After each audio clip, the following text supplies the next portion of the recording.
First reading, a reading from the prophet Isaiah chapter 38, verses 1 to 6, 21 to 22, and 7 to 8. About then, Hezekiah fell ill and was at the point of death. The prophet Isaiah, son of Amos, came and said to him, Yahweh says this, and put your affairs in order, for you are going to die, you will not live. Hezekiah turned his face to the wall and addresses this prayer to Yahweh. Ha, Yahweh, remember, I beg you, that I have behaved faithfully and with sincerity of heart in your presence. And then what you regard as right. And Hezekiah shed many tears.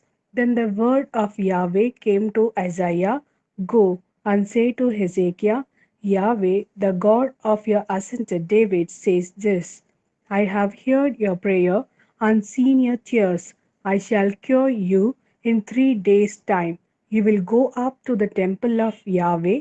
I shall add 15 years to your life.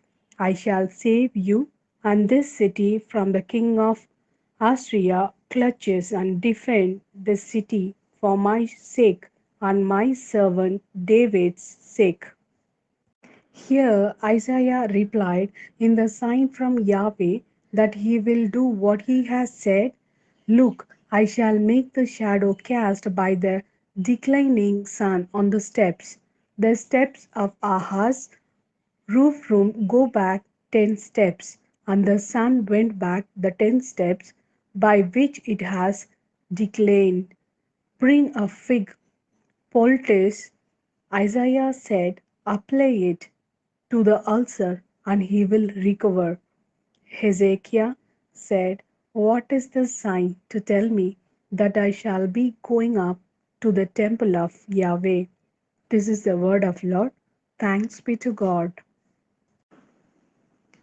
A reading from the Gospel according to Matthew, chapter 12, verses 1 to 8. At that time, Jesus went through the cornfields one Sabbath day. His disciples were hungry and began to pick ears of corn and eat them.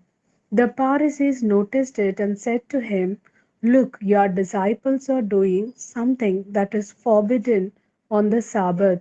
But he said to them, have you not read what David did when he and his followers were hungry?